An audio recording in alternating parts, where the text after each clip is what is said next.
Hey guys, welcome back to the room where we pretty much just talk about music, learn from each other, make beats, flip things, sample things, all that fun stuff. On the last video in the description, I remember saying or writing or typing that I was going to explain how Ableton worked.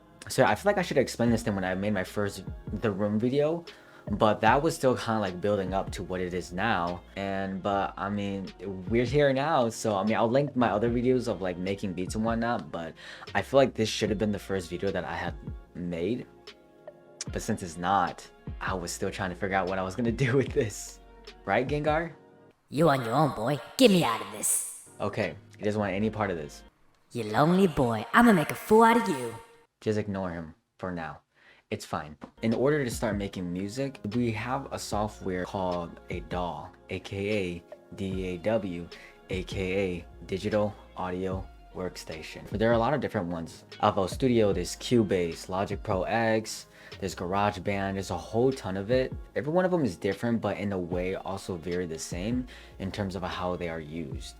And what I'm gonna go over today is Ableton Live, because that is the DAW that I use. So when you first open it, it's probably always gonna look the same. It's gonna look exactly like this. You know, you have your music banks on the left side, and then in the middle, this is where you play like your audios and your drums and whatnot. This is a good DAW to use to make live music. When you're doing like live music, you want to like kind of show like the audience your skills and like what you can do, or making music just instantly on the spot and kind of freestyle it. Now I'm gonna flip it to where it looks a little more recognizable, probably in my other videos as well. I'm gonna press the tab button, the tab key, and bam, now it's turned sideways, right? So this probably looks a lot more familiar. If you grab an audio like this, for instance, and you shove it in, bam, you can see the audio waves. And the way that you can kind of think about this, if you ever played the game like DDR or like Guitar Hero, it's the same concept, right? Because like all the notes are coming down, right? And there's like a white line at the bottom, and once the note hits the white line, bam, it gets played, right? It's kind of like the same thing. Just imagine that, and you just flip it to the side,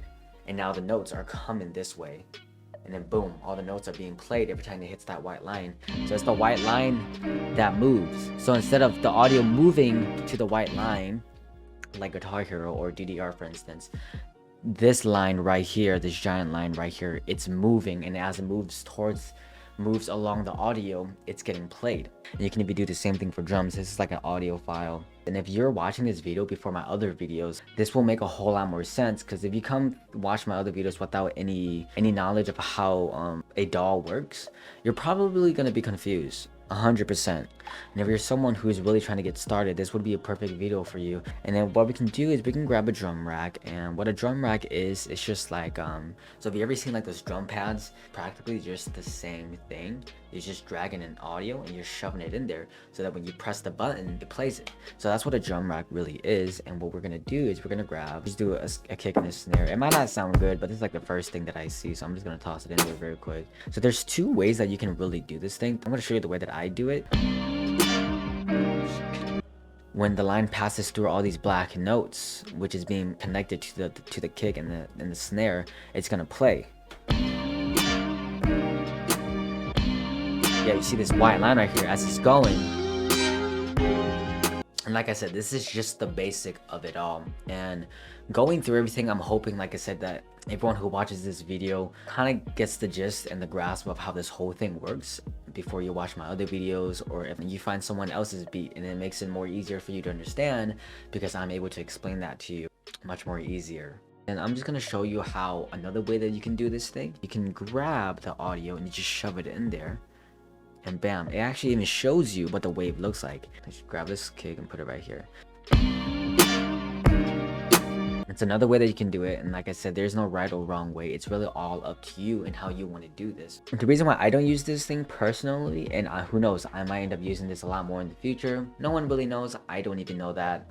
But the reason why I don't use it is because like kicks and snares, like it goes throughout the whole song, so you're gonna need a whole lot of it. It can get kind of tiring for me to figure out like, oh, where I need to place it on the grid, where does it need to go, of course. And then when you zoom out and you start seeing all these lines, and it kind of gets like a lot of anxiety, like just looking at it. Boy, you get anxiety just looking at it? Yes, I do. Yes, and I'm gonna admit it, I do get a lot of anxiety just looking at that. Look at it. Look at this. That's just me though. When I start to duplicate it more and start to add it throughout the song, you know, because the song will get long. I'm not just gonna make a 5-second song. Like, imagine this audio is this long. We'll have to duplicate this thing many times over. Like I said, there's nothing wrong with that. Everyone uses it differently. This is just the basics of it all. You can do the drum rack, you can do dragging in just the audio. There's many ways that you can do this. This is just the basic of it. Just a quick recap, this is just me explaining the concept of how a DAW works. If you have any questions, let me know down in the comments below. Check my social media. You can DM me, send me messages, like any questions that you have. Definitely, I'll answer them the best way that I can. Please like and subscribe and turn on that notification bell, because if you don't, you may never know when Energy posts another video. I will definitely see you guys again soon. I think on the next video, I'm gonna try to explain it into a little more depth or details about how Ableton works, or maybe we can make another beat. Who knows? Maybe I might do both. But for now, I will see you guys later.